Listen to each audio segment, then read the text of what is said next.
This is where the rubber hits the road we're going to talk about this afternoon. It's exciting to me because when I see real life, what God is doing, and it's outside of anything that I have ever done. I've been a part of it, but you'll see as we go on what I'm talking about. But in my ministry, it was at Southern and throughout, I've been on numerous evangelistic campaigns.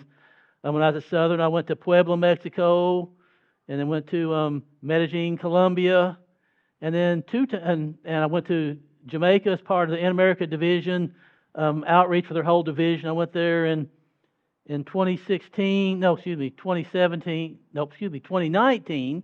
Can't get my years right. And then I've been to Kenya 2 times. I went in May of 2022, and then I went back again in September. And we'll talk about that a little bit more today. So when we talk about evangelism, an obvious verse comes to mind, and that's, as I have done evangelism, this is what we're here for right now. What Jesus, of all the things we do in the church, this is the one He told us to do. He said, "Go ye therefore and teach all nations." So the first thing we're supposed to be doing is what? Go. Okay, that's true. Go is the first thing, right? To teach, sometimes we get that in the wrong order. Sometimes we will go, and then we'll share a little bit with them. We'll do an evangelistic campaign, teach them about the state of the dead, the mark of the beast, half dozen things, but they don't know the truth, and they're still doing whatever they're doing, smoking and whatever, and say, okay, well, we're going to go and baptize them while they're still hot so we don't lose them, and then we'll do all this stuff later. That's not what we're told to do. We're told to teach them, and that means teach them what they're getting into. You don't join any other group without knowing what the rules are for joining this group. Well, if you want to become a Christian, you need to know what it means to be a Christian. And, if you're joining the Seventh-day Adventist Church, then there's a few more things you need to know that mainstream Christianity don't teach you. Like Sabbath and those sort of things. And then He says to baptize them, but then what's He say to do? Teach. Teach them to do what? Do the things you were taught to do. We taught you, we baptized you, now do them. And then what do? You go back out and you start it back over again. That's the cycle of evangelism. That's what Christ is telling us to do. But many times we think that it's salvation by baptism. If we don't baptize them, we're going to lose them, then they're going to go to hell. That's not a Christian doctrine. It might be a Baptist doctrine. I was having lunch with a Baptist pastor one day, and we were talking about baptism. And he told me, he said, if you don't get baptized, you're going to hell. And so I asked him about the thief on the cross, and he said, well, I think he probably got a special dispensation. I said, well, what about all the people before baptism, before Jesus? He said, well, he gave me some answer. And I said, what about people here on the earth right now who's never heard of Jesus, and they die and get baptized? Well, that's our fault because we didn't teach them, and they're going to die. They're going to burn in hell forever. That's a Baptist doctrine. That's not anything what Jesus teaches. And so we teach them, and then we teach them to do the things that they were taught to do. We taught you that you don't do these habits, you don't go to these places, we're good at saying what you don't do. I guess I ought to correct that. We don't show them the things they should be doing. We don't get people involved. We don't put them to work in the church. We don't get them out in ministries. We don't put them in positions. Well, they're still babes. If people don't get put to work, they're not going to work. They're going to fall into their old habits. It's just like any other thing you do. When you give up something, if you don't replace it with something, it's like a vacuum.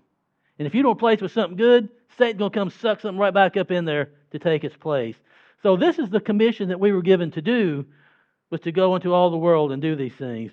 And we see these I Will Go campaigns. I'm sure we've all seen this. We saw about what happened down in the 500,000 that were baptized recently when Wilson and all of them went down there. And those are great things to do. And I think it's great. But what is the follow-up on these things? How do you follow up with 500,000 people? We need to be, when we're baptizing people, we need to have something, to have some way to keep their spirituality, keep them alive in the church, because if we don't, then they're just going to be baptized heathens with an Adventist name, and we're good at that. That's exactly right. They go out there, but today I'm going to step a little bit farther this afternoon. I'm going to share with you about this man that I know that's a real, true evangelist in the truest sense of the word. Amazing, amazing man. And before we get to him, I have to give you a little background on how he and I became acquainted. And so it started back in May of 2022 as part of my master's program. I was required to take an evangelistic preaching class.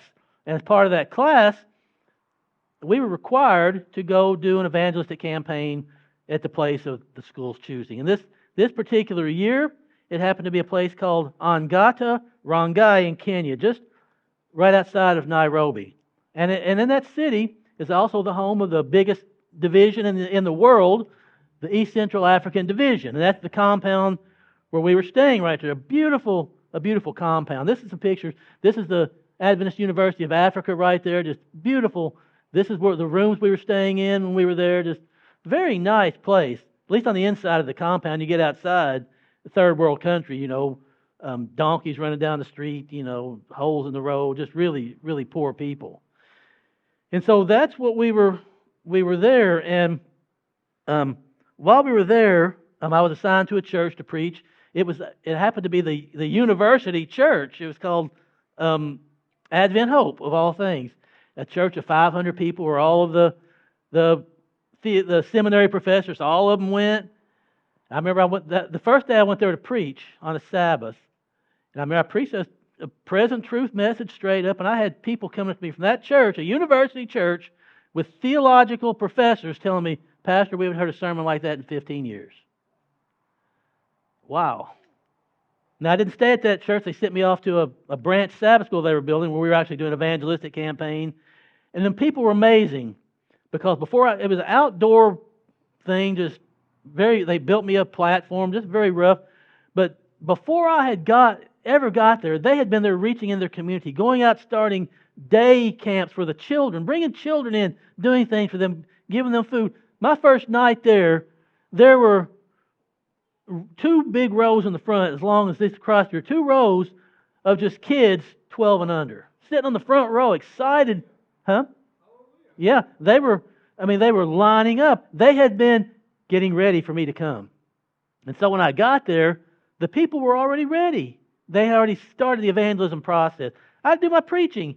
But even when I was done, there were people that were wanting to be baptized, and they said, "Well, we got to do some training first before we baptize you." There were some that were ready and some that weren't. And so they were following the proper procedure. I was amazed. And then the last day I was there, the professor I went with, and the head of the conference right there, we went to a swimming pool, and we did 150 baptisms, the 3 of us, in that pool that one day. But while we were there doing baptism, as soon as it was done, that church where I had been preaching, they were already continuing doing messages just nonstop when I was there. It's just that cycle of reaching people. I was amazed to see them working. And the man who was in charge of it, he was the conference evangelism director. His name was Josephat Rampas, this man right here. And he was the one that was over the program. He was the one taking us to our 15 different locations, setting everything up. And he was doing, I didn't get to speak a lot with him because he was so busy and he was doing his ministerial duties. He has 10 or 15 hats he wears in that conference where he works. And so, but the thing about these trips is when you go on a 3-week trip, they're not all preaching trips. You get to do a little bit of seeing the area. And so, and it's great, when we got to go, when we went out, Ron Poss took us, he drove us, or he got us a vehicle to go, and we got to go to the Nairobi. These are pictures I took, by the way. Got to go to the Nairobi National Reserve. That's where those lions are from and where this smiling baboon is. And we went to a giraffe zoo. We could actually feed the giraffes, the most docile animals. They have these big, long, soft tongues. They just come and barely take the food out of your hand. It's amazing. And, we went to an elephant sanctuary where they stayed. This must have been a shy elephant. I don't know. But it was just amazing. We got to go and see these things.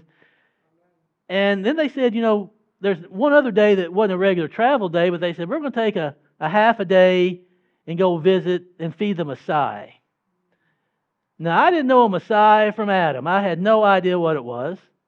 And they said, we're going to feed these people. I thought we were going to go to a soup kitchen. I thought we were going to drive down somewhere, stand in line, put some soup in a bowl, and then go on. I didn't, poor people, you're in Africa, third world country, a bunch of poor. That's what I thought we were going to do. But I was in for a major, major surprise. So we loaded up early one Monday morning, and we went to a place called Intamo, and it's down close to the Kenya-Tanzania border. And it was way out in the middle of nowhere. It looked like the lunar surface. When you go across there, when you're driving, this is what you see. And this all here, when you drive there, it's just dust, like huge dust storms. It's just like engulfs you like a cyclone of dirt.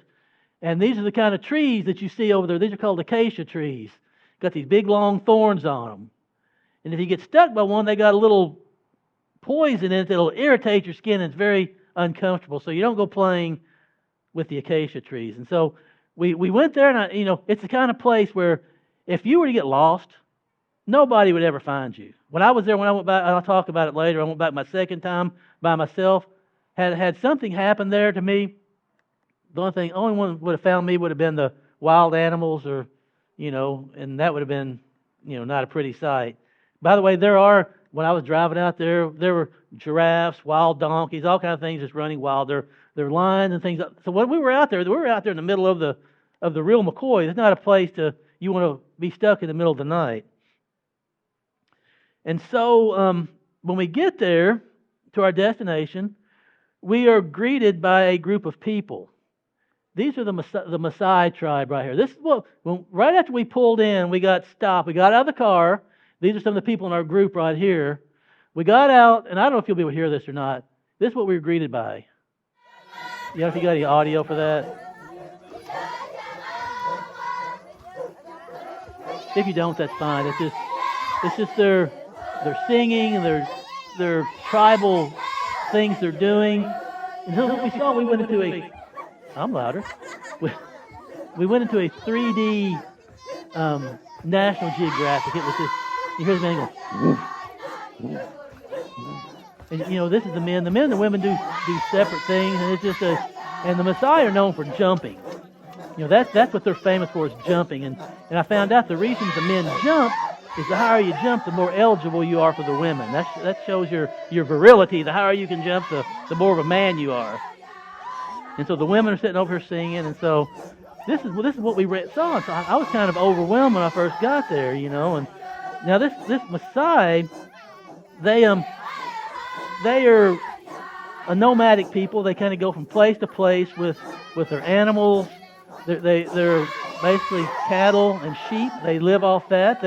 Their diet consists mainly of milk, meat, and blood. Yeah, I can show you some videos. You wouldn't want to see it. Let's put it this way: they drink the blood straight from the source, and it's pretty graphic. And so, but this group actually they eat some vegetables and things. I can't go into all the religion. They have the Maasai believe, that you weren't supposed to scrape food from the ground. That they were given by the God that sent the animals down to make them caretakers. And so they are in their belief system. They are very animistic. They believe in ancestral worship, polygamy, female circumcision, known as female genital mutilation. There's a lot of things that this group is, And so when you come down there, the only thing you know about tribal people is that they used to boil missionaries in pot to have them for supper. And so we go down there with these preconceived ideas. And so when I got down there, we're having this picture made. If you see, I'm right here. And this guy just walks up and stands right in front of me. He just got a stern look on his face. And he got this big machete hanging on his side right here.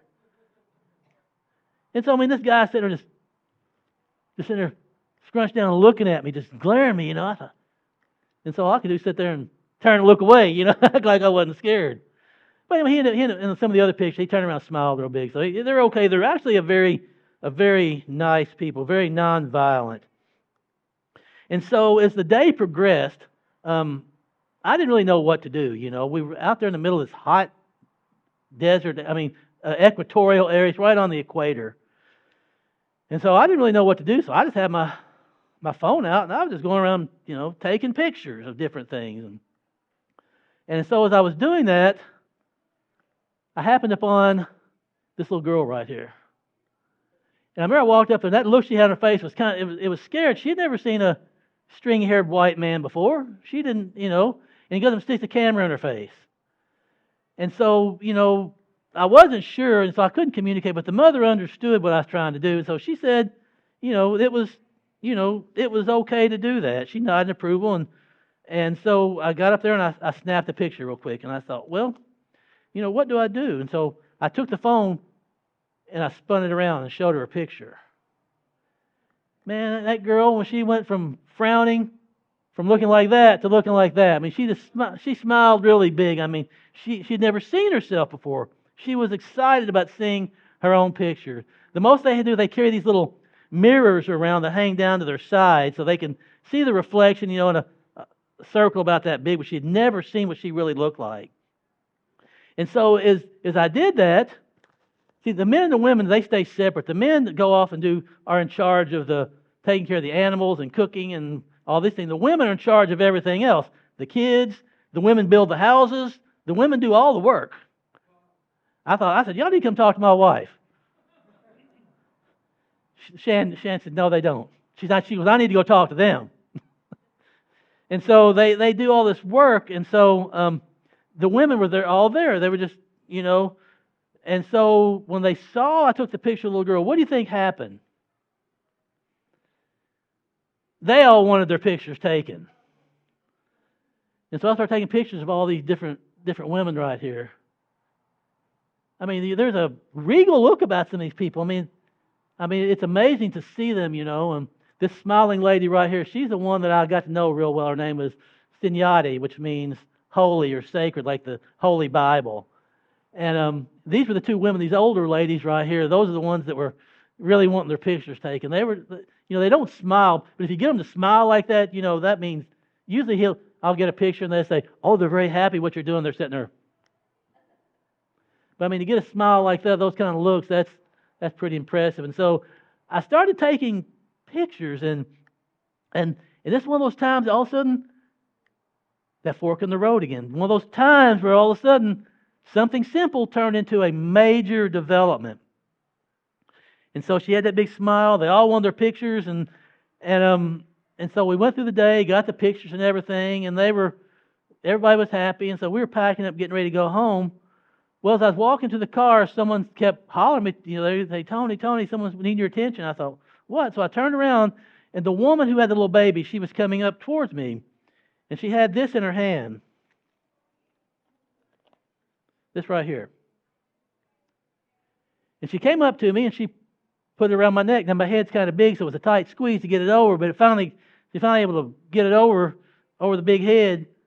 And she wanted to give me a gift, and I thought, well, that's pretty cool, Only one other girl got something there for something else. Nobody else got anything. So I thought, that's pretty cool, And so as I went back to the car, see, now Pastor Ron Poss, he's also a former Messiah, and I'll talk about that.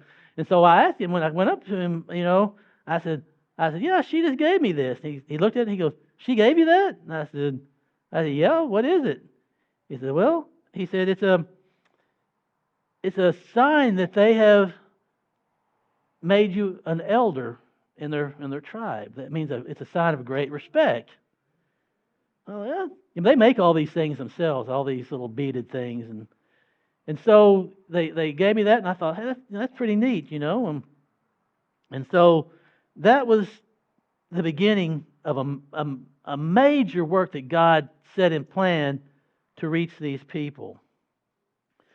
So before I go into what really happened with him, I need to tell you some things about Ron Poss. See, this man right here, he was born in 1986 as the 62nd of 82 children of a man by the name of M.Z. Ron Poss. M.Z. means old man. So the old man had 82 children, of which he was number 62. 9 wives, which 8 of them are right here. I asked him one day, I said, Ron Poss, I said, okay, here's your mother. What do you call the rest of them? He said, Mama. They were all his father's wives. They all called him Mama. So he grew up under the watch care of his mother. His mother's this lady right here. This is his family, his sister and brothers, and so. But that was his mother. She's the one that raised him. Nice, very nice lady. And she taught him the importance of kindness and respect. He grew up in a very humble background. His father wasn't rich, but he told me, he said he wasn't rich, but he was rich in terms of children. You know, he was a billionaire when it comes to kids. And so Ron Potts, he tended, like a lot of Messiah men do, he tended his father's cattle, and he went long spells without eating food. I mean, it's a very poor area there. So, and the food he ate, I kind of briefly told you about a minute ago. And so, as a young boy at age 8, he started preaching. His mother was a member of an Assemblies of God church. She had been converted by some missionaries sometime before then. So he was going to an Assemblies of God church, and because there were no other preachers, he had a gift. The reverend there made him the preacher. So at 8 years old, he was preaching. And so even at 8 years old, God was using him. So with kids, you know, just because you're young don't mean God can't use you. And He can use us in so many different areas. Well, 8 years later, Ron Potts received the truth of the Bible. He was out tending his father's cattle, out in the middle of the bush, he said, out in the middle of nowhere. And guess how he learned the truth? There were missionaries that were out there reaching the Messiah people, and they were preaching about the Sabbath. Out in the middle of nowhere, and he heard the truth of the Sabbath.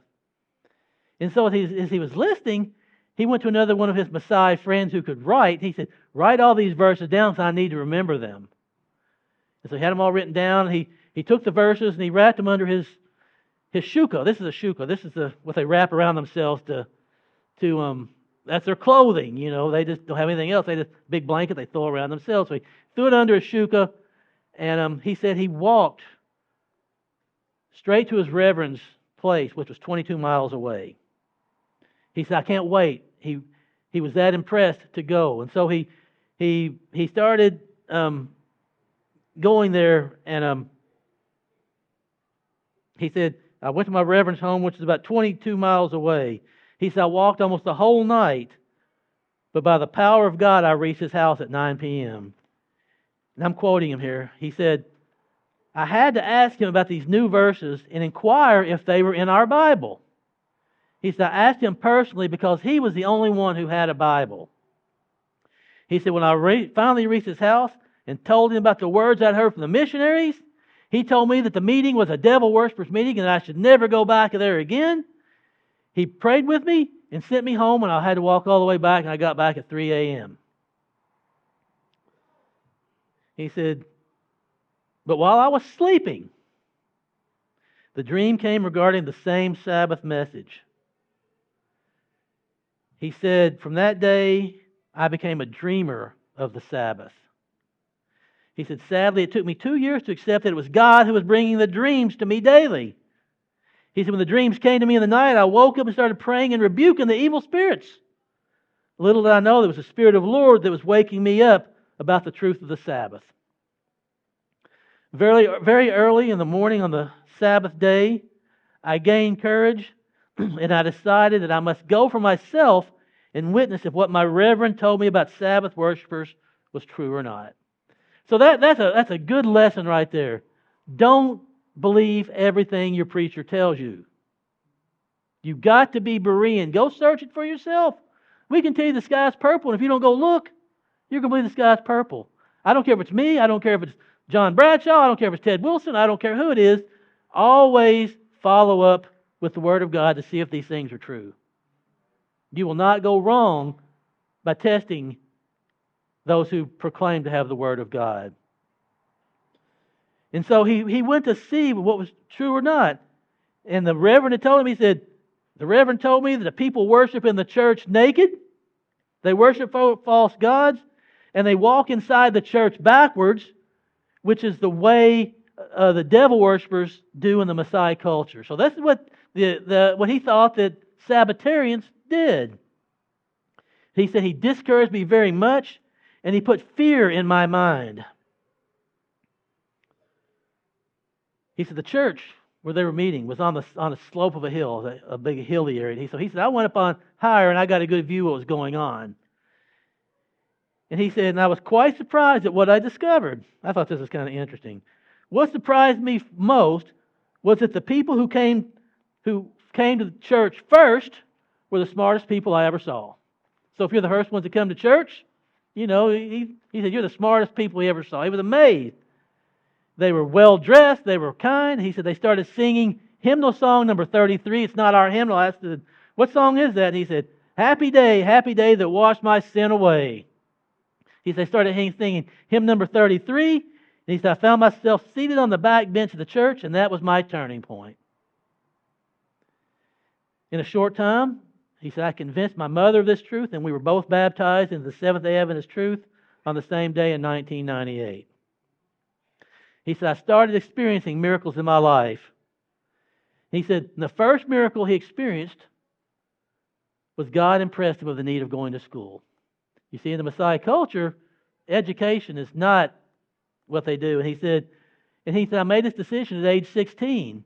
Well, in their culture, kids that go to school are 4 and 5 years old. So when he went back to school, guess who he went to school with? 4 and 5-year-olds. He said, I was the oldest and the tallest one in my class.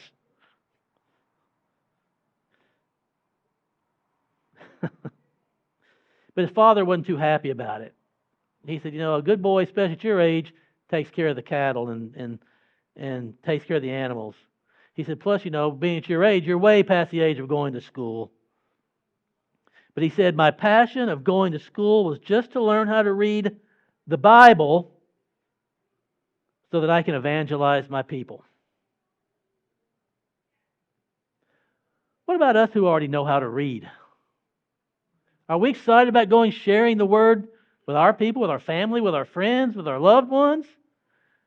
We read it. We got whole shelves of Bibles, whatever kind of translation you want to find, languages, and they're the best dust collectors that were ever invented. He wanted to learn how to read so he could learn to read the Bible so he could share it with his people.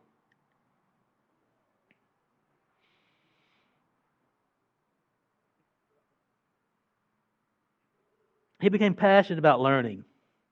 After graduating from primary school, he went to high school, got his diploma.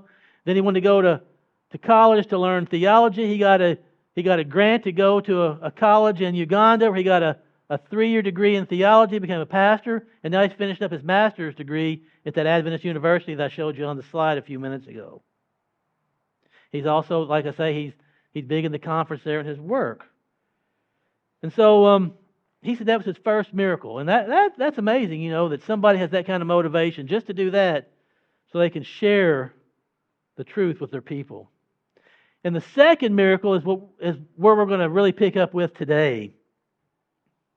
See, after I left Kenya the first time with that first trip in May of 22, Rampa started contacting some of the people in our group via WhatsApp and wanted to find help to build a church for the people there. The people were worshiping. They had been converted to Christianity by Sunday keepers, and then they were converted to Adventism by him. He went back to his people. But for 2 years, they had been meeting outside, sitting on rocks in the equatorial heat for church. This was their church. I'm telling you, I was out there the last time I was there.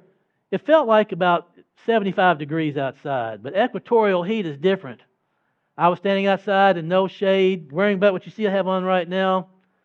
I got cooked like a Thanksgiving turkey. I was burnt to a crisp. I've never been burnt like that before. Even my lips were burned, and I couldn't get out of the sun. There's nowhere to go.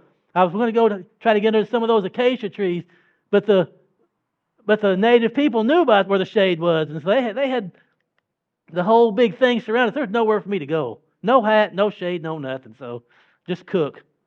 And so he wanted to say, could we help build him a church? And and when he contacted me, I thought, a church? I was thinking, a church. And I said, I don't have that kind of money. And I thought to myself, I've already done what I'm supposed to do over there. We've gone over there, we've done our series. I really don't know what to do, and I really don't want to get involved with that. But God, when He wants something done, has God ever wanted you to do something and you try telling Him no? What's He do? Like my wife to do, He nags you, and He nags you, and He nags you. But it's a good nagging, just like when my wife nags me. It's a good nagging. It's still nagging, but it's a good one. God don't take no for an answer. Go talk to your boss. Go talk to your boss. Ask, build a church. Build a church. And so I asked him, I said, well, how much money do you need? He told me the amount is about equal to $3,000 US. I thought, well, that's not very much. What kind of church is that? And I thought about it, and God impressed me to share this with my churches. Because when I came back, I was sharing with them, the trip we had done, and I did a sermon on that. And I said they're requesting for, to have help with a church. And I'm also a member of an Adventist email forum with a number of people on it. And so we talk, and I share with them what I was doing. And, within a couple of weeks, I had about $7,000. And so at that time, I said, well, I can't just send $7,000 down there. So I made plans to take another trip back down there by myself. And so in September of 2022, I went back down to Kenya to set up a little simple church, this little corrugated church right here. Somebody built it, not a whole lot. You think it'd be like an oven there at the equatorial heat. You think they would cook in there, but I tell you, it's actually pretty cool in there. You can see, if you can see real close in this picture, you see how bad my head was sunburned. I mean, it was just, the skin was peeling. I was still peeling right there. This was the inside of the church. They hadn't finished the floor yet, but this was the materials that we bought with the money. We had extra money, so we could buy 100 chairs. We bought 100 Messiah language Bibles as well while we were there. But this wasn't the only struggle they faced. Because I thought, okay, we got the church built. Okay, all done. We done our good work. But Kenya has been in the midst of a 4 or 5 year drought, severe drought. I mean, it's just really bad. All the foliage is drying up. Their animals that they take care of are dying off. There's no food, no water. The people are dying of thirst. There's no wells there. And so he was asking about water, if we could help them with water. I said, what are we going to do? And so we had a little bit extra money left. After I got back, I looked, and I had a little extra money left over. So we purchased a 3,000-liter tank. And so we could put, when it rained, the water can run down. If it ever rains, because it doesn't ever rain, but if it did, it could catch it. And so we ended up, supplying tanks of water to fill that up, Matter of fact, I sent one to them yesterday. It's about $200 a tank of water. And, when you've got 2 churches and only one of them with 15 members is supporting it, it takes a lot of faith that God's going to provide. And God has been providing what He needs. You see them, this is how they get their water. They come from miles with these jugs of water just to get water to drink, safe drinking water. And so we started supplying water. And if we supplied the water, then something bigger began to happen. The world today needs what it needed 1,900 years ago, a revelation of Christ. A great work of reform is demanded, and it is only through the grace of Christ that the work of restoration, physical, mental, and spiritual, can be accomplished. And we all know this one right here, coming up here in a second. Christ's method alone. Whose method? Tony's method? Joseph's method? Christ's method alone will give true success in reaching the people. The Savior mingled with men as one who desired their good. He showed His sympathy for them, ministered to their needs, and won their confidence. Then He taught them. He bade them follow me. He didn't say, okay, you come follow me, and then I'll heal you. No, He mingled with them. He went where they were. He met their needs. He touched all their things. There is need of coming close to the people by personal effort. I love this right here. If less time were given to sermonizing and more times were spent in personal ministry, greater results would be seen. I've told my churches, there are going to be some Sabbath you're going to come in here and think I'm going to preach. I ain't going to say a word. We're going to pack up our cars. We're going to go into our neighborhoods. We're not here just to hold down a pulpit 1 hour a Sabbath. That's not. We don't need to sit there and just preach to people. We need to do this. We need to do this. We need to do this. We need to do it. Quit talking and get to walking. The poor are to be relieved, the sick cared for, the sorrowing and the bereaved comforted, the ignorant instructed, the inexperienced counseled. We are to weep with those that weep and rejoice with those that rejoice, accompanied by the power of persuasion, the power of prayer, the power of love of God. The work will not, cannot be without fruit.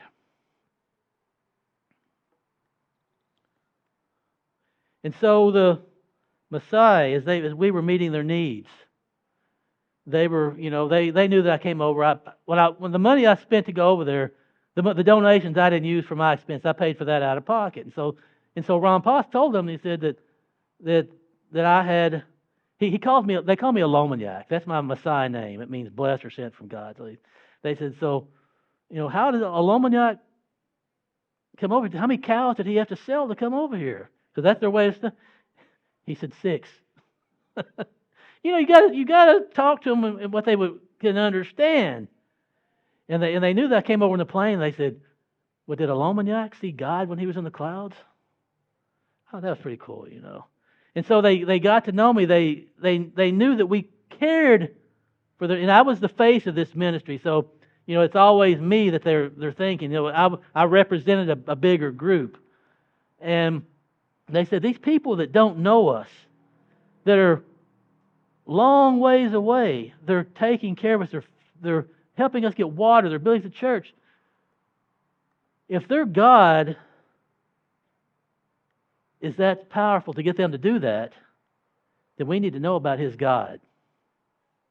I didn't have to tell them one thing about mission. Didn't have to tell them anything. Christ's method alone will give true success. We did the mingling. We did all those things it said. And they were drawn to that. The Savior mingled with men as one who desired their good.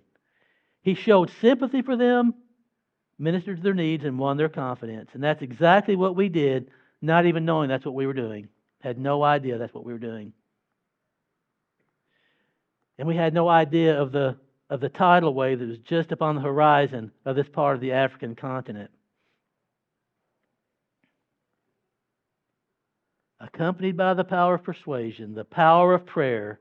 Okay, the power of persuasion, the power of prayer, the power of love. Those three things together, the work will not, cannot be without fruit. That's it. That's the simple message. And this tidal wave of things that began to happen there in that area happened because of this one sincere minister that I've been talking about right here. I mean, a man truly of God. Josephat Rampas. Throughout the earlier part of the message today, we saw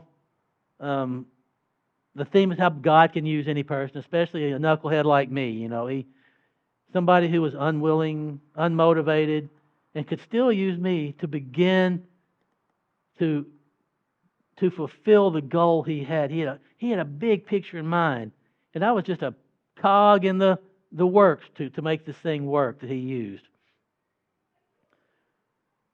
But the message that I'm trying to impart is about the great need for evangelists.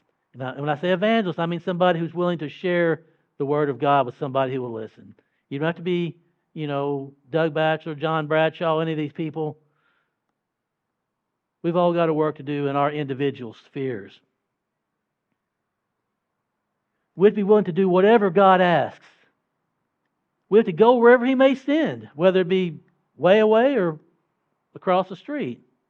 We have to be willing to share this good news with anybody that we encounter. We should be The kind of people who are so bubbling over with Christ that we can't shut up. You hear those people that just talk and talk, and they're so excited about something, they keep talking, say, why don't they quit talking, But we need to have that so full of Jesus that whenever we say something, it's gotta glorify Him and magnify His holy name. So when he first originally contacted me via an app, it wasn't for money. That's not what he was contacting me for. He had a longing desire to share the love of Jesus with his people. He longed for them to have a shelter that they could worship in a place that they're not being cooked by that equatorial sun. It was his desire to share his best friend, Jesus Christ, with as many people as possible. And all this began with supplying water. Because as we supplied the drinking water, Intamo became known as a place where the thirsty could find clean drinking water. And the word travels through that community. I mean, you think people so dispersed, but I mean, they got a better grapevine than the Adventist church. They can get a message from one person to another. And so as these people came, they found more than just drinking water. They found living water. John 4, verse 10. Jesus answered and said unto her, If thou knewest the gift of God, and who it is that saith to thee, Give me to drink, thou would have asked him, and he would have given thee living water. Verse 13. Jesus answered and said unto her, Whoever drinketh of this water shall thirst again. But whosoever drinketh of the water that I shall give him shall never thirst. But the water that I shall give him shall be in him a well of water springing up into everlasting life. And so they came, and they drank. And they came, and they drank. They drank the water that gives life. Then they met the giver of the water of life and fell in love with him. And they went back to their homes.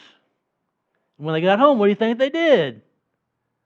What did the woman at the well do after Jesus had met her? She went and told everybody.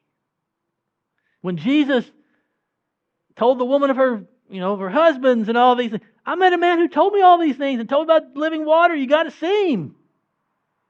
These people, when they found out, they said, we've gotten drinking water, but we've also learned about Jesus.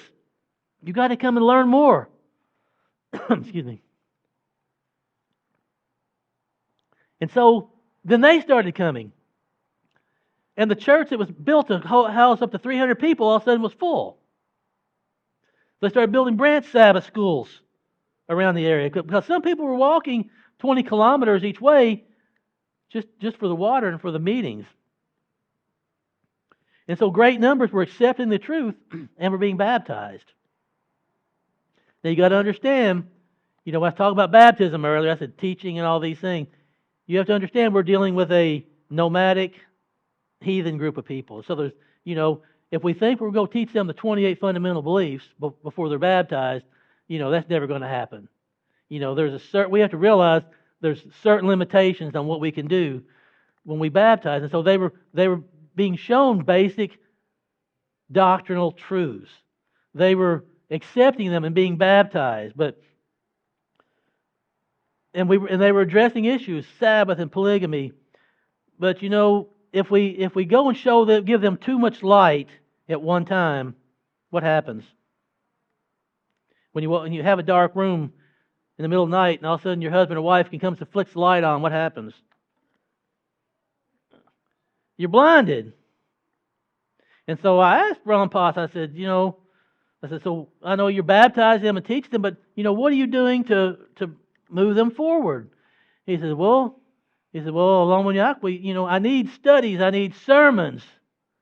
And so I had a sermon series I did on the law and the Sabbath I sent to him.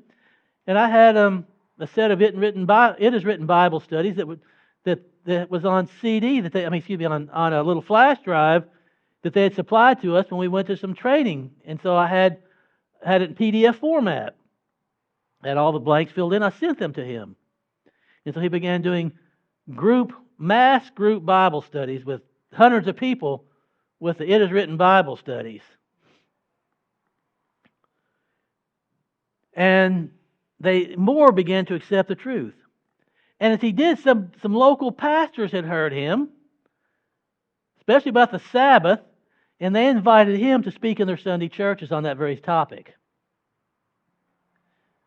Now, I don't know if anybody's invited Pastor Joseph to speak in a Sunday church lately, but I haven't received any invitations yet. But he was going to preach at Sunday churches. And when he got there, the pastors, they heard the truth. And they accepted the truth. Whole churches accepted the truth. Converted from Sunday churches to Sabbath-keeping churches. Well, it wasn't long after that, you have the bishops that are over these districts, and, they saw their churches kind of marching to the beat of a different drummer, and one of them was not too happy. And so when Ron Potts had been invited to preach there, I was told he was going in at night to incite the people not to listen and not to attend Bible studies. Satan, he's not happy when this is happening. So this guy was saying, don't y'all go listen to these people, you shouldn't be going. But the man told Ron Potts, he said, I went to bed at night, and two people, like angels, were visiting me in my dream. He said, every night in dreams and visions, they were showing me the fourth commandment. Folks, God doesn't give up on us. We may sit there and give up on Him. We may preach against Him. We may argue against Him, but He doesn't give up. He didn't give up on this man right here. Like I said, God can be quite persistent when He wants you to do something. He wants to get a message to you. And this man right here, he's the older fellow there next to Ron Potts. He eventually contacted him, and he and his son walked 42 miles. He said he took a little shortcut, but 42 miles, to hear for themselves this truth he was preaching by the Bible studies. He studied with him for right around 2 weeks for all the truths. This man right here was convicted of the truth, and he said, I need to be baptized now. And he and his whole family were baptized. He said, I've misled so many people. I need to go back home with the truth and a Bible. He didn't have a Bible.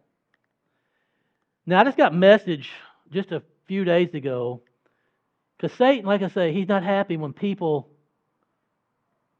he loses somebody he had in his grasp. And so he contacted Ron Potts the other day and said his brother was driving down the road and was killed instantly in a car crash. And so this man who had just given his life to Jesus, who had just turned his back on everything that he had taught all those years, also now faces the tragedy of a brother who was killed in a car wreck. But he's still strong, he's still trusting God, and so just need to pray for him. I don't have his name, I can't remember what it was, but Satan is not giving up on these people. But as I mentioned, there was a severe drought. There was also a severe drought of God's Word in the form of Bibles. I mean, not just the church members, but the leaders, most of them there don't have Bibles. They're pastors without Bibles. I said, what do they do for church? He said, basically testimonies and singing. That's what they do for church, most of these churches. And so they're asking for Bibles. So we started collecting funds to send Bibles. We first did it. They were a certain price. They were expensive, but we got the prices where they keep coming down. We can get them like for $7, $8 a Bible now. But still, he's requesting them in the hundreds. And so, and like I said, you got a church of 15 people who's donating. It only takes God. I mean, we've been getting donations in from certain people. We started up a GoFundMe page. We've done things where people can send money. I've had people send some good donations. Kind of like the other day, he's asked me for Bibles and water. He said the water's dry. I said, well, Ron Potts, right now our well's kind of dry right now too. So we have to hold off for a few days. And so people are begging for Bibles. I mean, I was thinking how much we have and how little they have. And so with all this going on, to date, I mean, these stories keep repeating themselves over and over and over again. To date, there have been in the past year, there have been over 1,000 baptisms. 3 bishops. Now, these are some of the baptisms right here. By the way, you see this water right here? What do you think they do with it when they're done with it? They bottle it up, drink it. What do you think they do with this water? Bottle it up and drink it. What do you think they do with this water? Bottle it up and drink it. Water is a precious commodity. It's like gold there. You can't just throw it away. They baptize, and then they use it to drink. But these are the bishops and all of them that were baptized. This was the first bishop that's baptized. There's some other prayer groups. These are some of the bishops. This is a Bible study he's doing with all the bishops and pastors up here. Every day he's driving miles and miles and miles in his own car, tearing it up. I mean, his car has had the front end damaged, tires blown out, brakes gone bad. You know, we've helped him fix his car. I mean, if you can see the damage that's done, it's on his own dime. The conference there has no money. All they do is pay him his paycheck. Everything else is his own time and money. And I mentioned to you that I sent those It Is Written Bible studies. Well, met a man who is doing prison ministries, and he gave him a copy of those printed studies. He took him to the prison, was working with prisoners. 61 prisoners baptized. There have been over 2,000 Bibles distributed, 700 of them in the past year over in the Maasai language, some in Swahili, some in English. They're telling me they still need 300 more. He told me that a week ago, so I don't know what it's up to now. On top of that, we've been collecting money trying to build a well for them because, at $200 a pop for a tank of water, that's just, giving them like feeding them a fish. But we don't want to dig them a well so they can have water, so they don't have to have $200 and $200. But, a well is about $30,000, which, I don't carry that in pocket change. I contacted Maranatha. They didn't help. Contacted ADRA. They said, yeah, we can do it for $106,000, 4 times what we can pay to have it done. All these big, deep pockets and nobody to help. But God has been blessing just the small church. Say, I don't need all of those people. All I need are willing souls to do the work. And we've managed to keep things going for them. A small group of people. But they've been systematically donating. I have people come up to me, people that don't have any money. Some of these people in my church, it's a small church in Georgia. They don't have any money. They'll come up to me, after church, say, Pastor, here's $40 for a Bible. I baked a cake for somebody and sold it, and this is the money I made off of it. I want you to buy Bibles.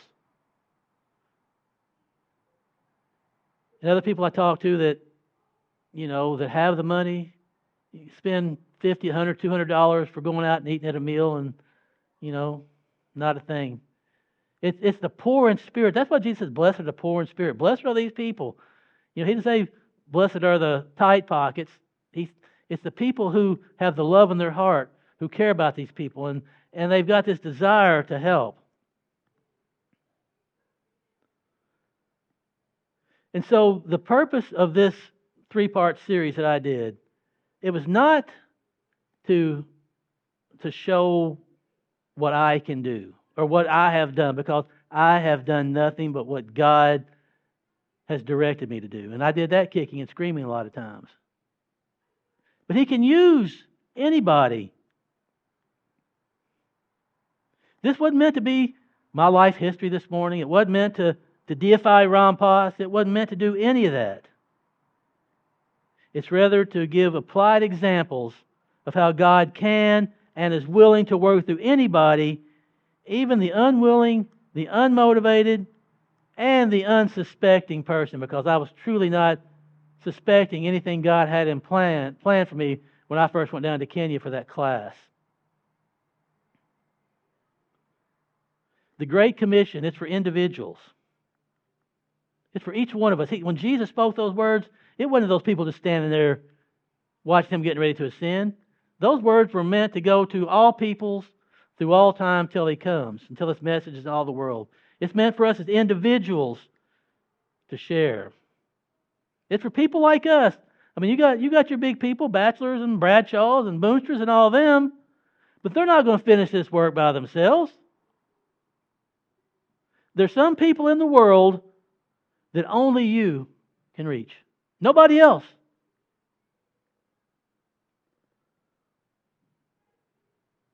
God saw that through me, they could find him, the heathen people could find him through what he was able to do through me. He saw that through Ron Poss, one of their own, how his word could be shared. But the one key element to remember here is that it is through us and not by us that this work is done.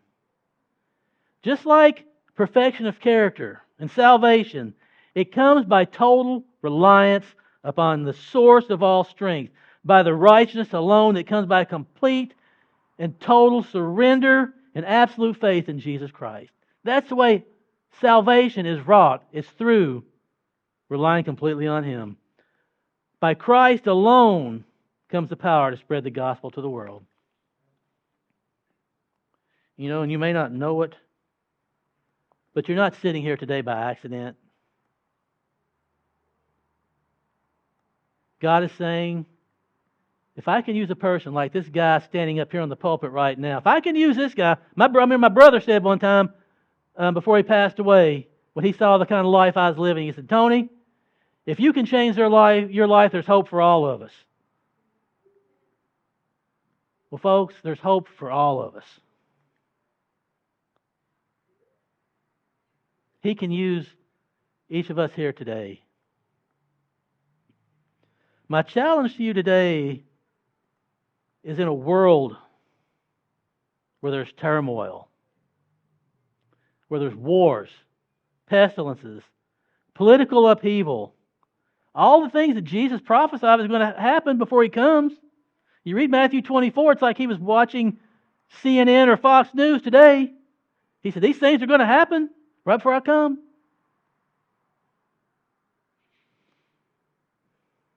The window of opportunity is closing. It's closing in fast. You go around a lot of the world, you know, you preach Christianity, you're going to be killed, you're going to be in prison. You go to India and some places and you proselytize and someone's converted, you can have 10 years in prison. North Korea put to death, China in prison. Canada, you're almost, you're seeing that, and you're starting to see it even in our country today. The window of opportunity is closing in on us being able to share. And Ellen White tells us, we better do it while we have the opportunity, because there's going to come a time when we're going to do it under the most terrible circumstances. We're still going to have to do it. Why not do it when it's easy? Don't let the fruit rot on the vine. There's plenty of fruit in this world that's ready to be harvested. And you don't need to go all the way to Kenya to find it either. Again, like I say, it may just be right across the street. It may be in your family. We don't know where it could be. Matthew 9:37 and 38. Thus he saith unto his disciples, the harvest truly is plenteous, but the laborers are few. Pray ye therefore the Lord of the harvest, that he will send forth his laborers into the harvest. Folks, Jesus is asking for laborers to gather his precious fruit. The plea is for you today. The plea is, will you go? And what should our answer be? I will go. Will you accept that commission? Is it your desire to share God with the world? To get this work done? Is it? Is that our desire? I tell my churches, folks, How are we going to set the world ablaze if we're sitting there just warming a pew?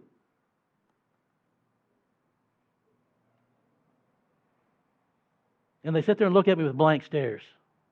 I'm not talking about you, I'm talking about the other. I get a lot of amens. You know, yeah, amen, Pastor. Yeah, you need to go do that. When you going back to Kenya? I said, well, when you give me some money to go. Then that conversation ends real quick. But folks, if we're not committed to doing God's work, then we're not committed at all. We've been given a message to share to the world. I mean, when I saw this man at a meeting one day, I was thinking about when Jesus healed these people. You know, this guy probably could have had, if he had the right medical care, he probably could have had that fixed. Probably broke a bone when he was a kid and was crippled. I could just see Jesus going and just having pity on him. And I remember thinking, you know, this is why we're here. We're reaching the people that are unreachable.